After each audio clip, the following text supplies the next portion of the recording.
Imagine the moment you have to look your family in the eye and tell them, it's all gone.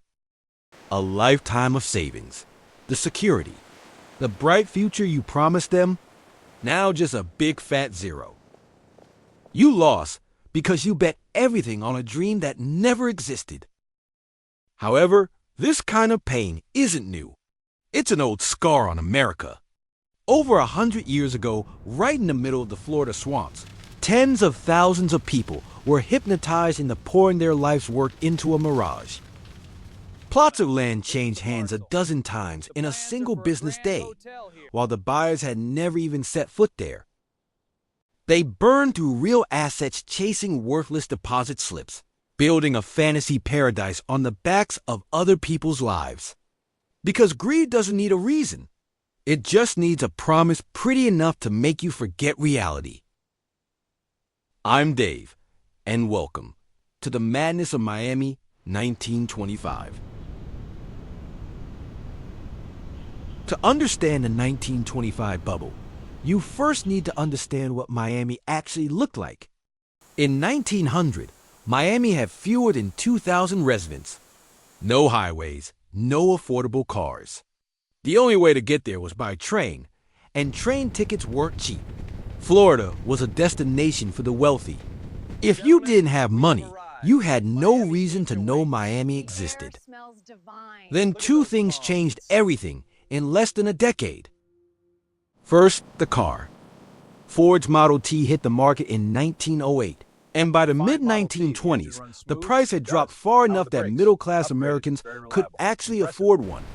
Around the same time, the Dixie Highway was completed, running straight from Chicago all the way down to Miami. For the first time in history, a regular family from Ohio could load up the car and drive to Florida in a few days. No need to ask about train fares. Florida was no longer a rich man's privilege. Second, the money that a whole new class of people had no idea what to do with. The post-World War I economy had created an entirely new middle class. People with steady jobs and savings accounts, but almost zero investment experience. Stocks felt foreign. Bank interest rates were a joke. But real estate, something tangible, something you could see and name, that sounded safe. Florida understood this perfectly. In 1924, the state passed a constitutional amendment eliminating both income tax and inheritance tax. That wasn't a random policy decision. That was a signal to the entire country. Bring your money down here. By 1925, Miami's population was pushing 75,000. But the city's infrastructure, roads, water, housing, couldn't keep pace. The flood of incoming residents far outstripped the actual usable land. And that insane gap between supply and demand was the fertile ground where people started sculpting promises into a very profitable product. There was also one more thing that never made it into the brochures: prohibition. Liquor laws were tightening across the North. While Cuba and the Bahamas were just a few hours by boat from Miami, Miami wasn't just a path to wealth. It was a way out. Just opportunity. Pour you another? The conditions were set. The buyers were ready. The only thing missing was a mechanism, something that would let money move faster, at higher volume, without anyone actually having to own land. That instrument was called the binder. And this is exactly what made the Miami bubble different from every land rush that had come before it in American history. Here's how it worked. You want to buy a lot. Instead of paying the full price up front, you put down 10% non-refundable deposit. In exchange, you get 30 days to close the deal. But here's the key. You're not buying land. You're buying the right to buy land within 30 days. And that right can be sold to someone else. If a lot is listed at $10,000, you put in $1,000 to hold it. A few days later, you flip that same piece of paper to someone else for $2,000. You pocket $1,000 in profit and walk away. Never set foot in Florida, never saw the land, never needed to know where it was. That buyer flips it to the next person. The chain keeps going. 15% down. Consider the scale of this. In 1925, Miami had 25,000 real estate brokers operating out of 2,000 offices. The city's population at the time was around 75,000, meaning 1 in 3 residents was a broker. But the number that really captures what this whole frenzy actually was: 2/3 of all transactions were conducted by mail. The buyers had never been to Florida. They were buying blueprints, maps, descriptions written by people with a direct financial interest in making a swamp sound like the Mediterranean. And in January 1925, right at the peak of the frenzy, Forbes magazine ran a clear warning in print. Florida land values rest entirely on the expectation of finding a customer, with no basis in the actual value of the land itself. Nobody stopped, because when you were standing in Miami in 1925 and looked around, everyone was winning. Your neighbor had just cleared $40,000 on a binder he'd held for exactly 11 days. In that environment, the rational move, and maybe the craziest one, was to jump in, not to watch from the sidelines. What's the price? 800. It's a solid buy. But binders don't run themselves. You need someone to manufacture the demand, someone to carry that demand to buyers across the country, and someone to kill off the last lingering doubts. 3 very different people filled those 3 roles. Addison Misner was a high society architect, but what he was really building wasn't structures. It was the context that made people believe those structures were worth something. The Mediterranean revival style he brought to Florida: white stucco walls, red terracotta roof tiles, arched lodges, and courtyard fountains, was a visual language that said exactly one thing: this is where money belongs. And once enough of that architecture clustered in the same area, the empty lots around it started carrying a price tag, even before a single additional brick was laid. Misner wasn't selling houses. He was selling the feeling that you were putting your money in the right place.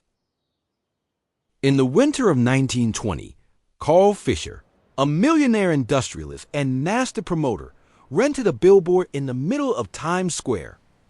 The entire message was 5 words. It's June in Miami. No address, no phone number, no price. Just a statement, planted directly in front of every New Yorker standing in the sleet. By 1925, Fisher's Miami Beach real estate sales had hit $23.5 million in a single year. The most effective advertising is the kind that makes people talk themselves into something before you've said another word. William Jennings Bryan, a former U.S. Secretary of State who ran for president 3 times, was paid to stand beside the pool at a Coral Gables hotel and publicly endorse investing in Florida. His appearances weren't voluntary enthusiasm. They were a line item in the marketing budget. Let's market. Bryan's role was specific.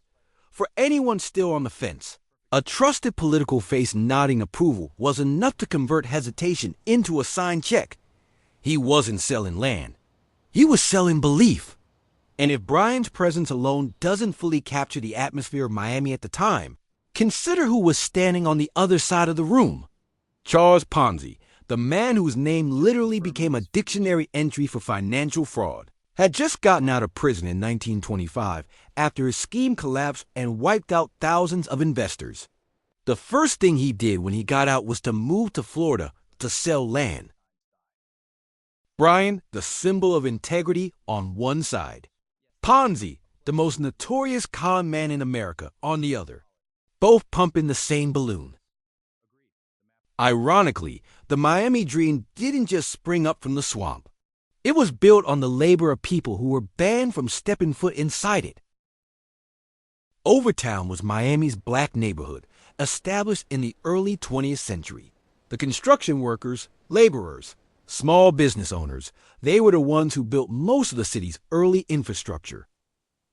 During the day, they poured the concrete and laid the terracotta roofs on those expensive Mediterranean estates. When the sun went down, they were required to return to a designated zone. But that enforced isolation produced something remarkable. Overtown wasn't a quiet, defeated neighborhood. It was a vibrant, self-sustaining community. Denied service in white-owned spaces, black residents built their own economy and culture from scratch. Second Avenue became the Little Broadway of the South, jazz clubs running all night in packed theaters or thriving black-owned shops. Hemmed in on all sides, Overtown pulsed with a distinct, defiant culture. When the real estate frenzy ignited, this social division wasn't erased. It was hardwired into the system. Overtown didn't benefit from the boom. It became a casualty of it. Developers needed land to sell to buyers from the north, and they operated by an unspoken rule. To sell exclusivity and upscale living, you had to sell exclusion. In their language, clean land meant land with no black residents or any other minority living on it. This exclusion wasn't just personal bias.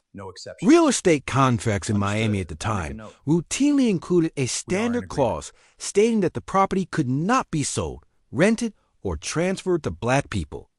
That clause wasn't invented by any individual. It was core policy, proudly enforced by real estate associations across the city, marketed as a guarantee of a safe living environment for white investors. They weren't just subdividing land. They were subdividing society. The Miami dream of 1925 was built on one very clear line: who was allowed to dream and who wasn't. It's been a good week. The weather's been kind. The machine was built. The operators were in place. Money was pouring in from everywhere. The question was no longer whether it would collapse, only how. The Miami bubble was built on belief and expectation. It popped when it ran out of buyers, when people suddenly woke up. In October 1925, Florida's three major railroads, Seaboard Airline, Florida East Coast Railway, and Atlantic Coast Line, simultaneously declared a freight emergency.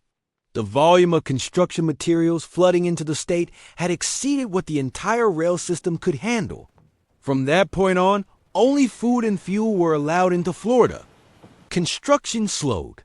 The gap between what was being sold on blueprints and what was actually appearing on the ground started showing.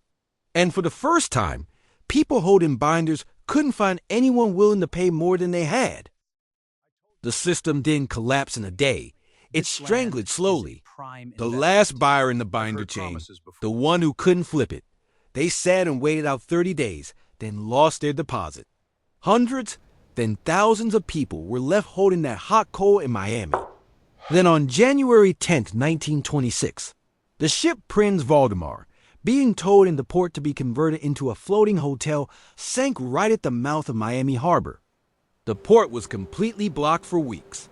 Not a single ship could get in. Not a ton of materials could arrive. Then in September 1926, a Category 4 storm, the Great Miami Hurricane, made direct landfall. More than 4,000 homes on Miami Beach were destroyed. Hundreds of people died. Neighborhoods that had been marketed as tropical paradise were underwater. The nation wrote immediately after the storm. The world's greatest poker game, played with building lots instead of chips, is over. And the players are now cashing in or paying up. Florida fell into recession in 1926. 3 years before the rest of America would feel that same pain in October 1929, and nearly 100 years before the next generation walks straight into the same wreckage. So, what actually created the Miami bubble of 1925? Not just greed. Greed is everywhere, all the time. What turned greed into a national bubble was the collision of four things happening at once. A middle class that could travel freely for the first time. A financial instrument that let people trade without ever owning anything. A marketing machine engineered to neutralize doubt. And a policy of exclusion written directly into the contracts. Not personal prejudice, but a standard industry clause. Take any one of those four away, and Miami 1925 is just a regional land rush. Put all four together, and it becomes the first real estate bubble in modern American history. And here's what's worth sitting with. The binder system of 1925, in terms of structural logic, isn't that different from what blew up the financial system in 2008. Different names, different scale, same mechanics. Miami in 1926 lost almost everything. But the storm that hit in 1926 wasn't the last page of this city's story. What rose from those ruins? An entirely new architectural language, an entirely different class of residents, and an identity the whole world still recognizes the moment you say the name. That's a completely different chapter. However, that is a story for another journey. Until next time.